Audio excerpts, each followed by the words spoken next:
Alright, boys, we have the new Elizabeth and we have her full information. We have her full kit. We have the PvP showcase already. Okay, so let's talk about it. Now, first of all, she has 72.6k, 72.6, yeah. 72.6k CC, which is the highest URCC we have in the game currently. So if she gets to like eventually down the line, she'll have like 74k, and then you like LR, she'll have like 80k. You know, all this in like 5 years from now when the game shut down already because of Origins. Delayed, by the way. So not really, but like it's taken ages.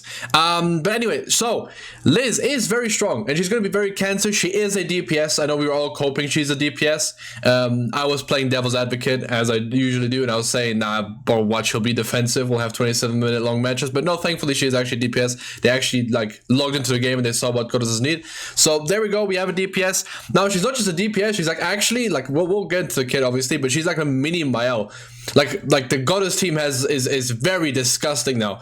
Like good luck getting past 70% damage reduction is all I'm saying. Okay. So anyway, her passive first of all is. At the start of battle, she gives light intervention or whatever the official translation is going to be for that for 2 turns, to the enemy for 2 turns, okay? And for each specific ally hero who participates, she gets all stats increased by 7%, and that's since Pog, goddesses, and humans. Humans is useless because like you can't run her with Escador. Right, because he needs full humans. You can run it with like Arthur on a human team because Arthur wants full humans too, technically, right? Roxy you could, but then like you could do like Roxy, Liz, and Ban. That's the only human thing team you could like do. But future proofing, you know, maybe in the future she'll be crazy correct or something. I don't know. But yeah, after anyone in her team pretty much uses a skill, she's granted a Wrath of the Goddess, okay? That goes up to 4 stacks, okay? Now, when she's at maximum Goddess Wrath stacks, she cancels stances and stuns for 1 turn. Now, I think this applies. She has a single target in AoE. I think if she does an AoE, it stuns everyone, by the way. Her whole AoE, you'll see, is centered around the fact that she wants to be at max stacks. But yeah, that's insane. Okay? Yeah, okay, cool. I was gonna say now, intervention of light, the thing that she applies to enemies for 2 turns, decreases their attack rate stats by 10%, and when she inflicts damage to any enemy that has 3 or more ult gauge, she drains ult gauge. So all her cards do ult drain if they have 3 or more ult gauge, which is when you want to ult drain anyway. So that's insane. Okay, it's insane. And then Goddess Wrath, the stack she gets gives her 6% attack rate stats up to 4 times. So she gets 24% attack rate stats, and then she guaranteed stuns everyone and removes stances, right? So rip Albedo. So that's really good. That's really broken, okay? Like, I don't think I have to explain. A guaranteed stun on every enemy and big attack rate stats and big all stats, because she gets 20% all stats, right? Is pretty big, okay? She's getting 45%. Why do I sound weird in my own head? My bone structure is messed up, I think. She's getting 45% attack rate stats. Okay, listen, that's really crazy. Okay, that is crazy. She just has this most of the time. Obviously, well, at max, but she'll hover between like 32 and 45. Like a lot. I don't know why I said 32. 31 and 45, right? A lot. Or like, no, 29 and 45, bro, whatever. She'll hover between like the upper 30s, okay? Usually, which is insane, okay? So that's her passive. Now she has, we're gonna skip to her ultimate. Her ultimate has an ult passive, which I'm actually gonna get a better screenshot for this as well. Because her ultimate, it's like the one ultimate where, or like hell now, where they just like doing this now, right? It's just a cool feature they have now, where they get yoink, there we go, where they have ult passives. Now, her ultimate itself, 50% attack rate stats at 6-6. It's going to be 10 or 5 at 1-6. Watch, bro, they hate free-to-plays. And then she does 750 attack to all enemies and grants light intervention for 2 turns. So she applies that debuff again, okay, which is pretty good, right? Now, we're gonna get to this craziness, okay? This absolute craziness. If you're participating in battle and there are 2 or more ally heroes alive at the end of the ally's turn, grant Goddess Protection effect to 1 turn to the ally with the lowest remaining health. Now, what does this do? It revives. It revives. Goddess Protection upon death, resurrection with the same vitality as before death. It's literally blue Liz revive every turn. Okay, 10 turn for the first 10 turns. Okay, she does this every turn, which is crazy. And it doesn't say a cap on it. It just says limited to 10 turns. There's no cap on it. Crazy. A revive every turn for lowest HP. Obviously, it's pretty easy to play around that. A lot of the meta right now is like AoE focused anyway, so it's like you cleave down the entire team, then you just kill off whoever doesn't have the buff. It's not that crazy, and it's also a blue buff. You can remove it, but still, it's crazy. And then apply the Goddess Protection effect to ally heroes who do not have the Goddess Protection effect, which gives 20% damage reduction. So you get 20% damage reduction from Mel on everyone, and then the character that doesn't have the revive gets another 20% damage reduction. And then because you run Margaret, you get another like 35% damage reduction from her buff card. So you just have like 75% damage reduction up the entire time. Okay, and you've got increased basic stats, and then you run Tristan backline, you've got more defense rate stats, and she's lowering the enemy attack rate stats. It's really hard to get past this team.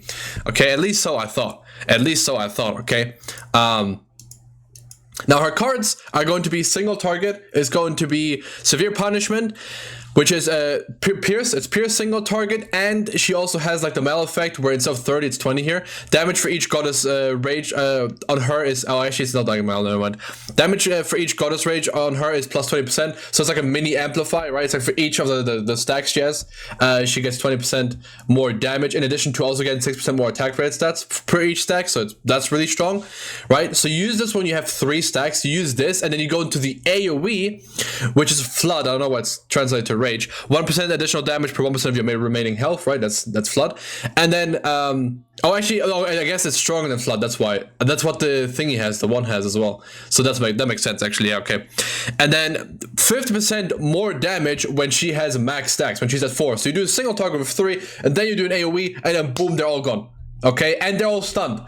Okay, they're all stunned. You have to on turn 2 she'll do a single target and AoE, your entire team is stunned, you have no stances. If you had ultimate, it's gone. And then on your turn, if somehow you have someone like Demon King that self cleanses, then you have to go for a revive and 75% damage reduction. Very overloaded kit, obviously, but yeah, that's Liz really. I'll show you the PvP really quickly. They do her ultimate as well. I can't lie, kind of disappointed, but hopefully they show they don't show the stun, she just ults, right? Oh, she has a single target actually first, so you can see her single target damage here. But yeah, they're just moving cards because they want to see Liz ult. But she has max stacks, right? She does her single target, which is 80% more damage. Then she loses all her stacks because they thought for some reason this was a good idea to do. And then she ults. And the ultimate does 1.8. This is geared, it's not really strong. That's not really impressive. I think it crewed everyone as well. Let's see.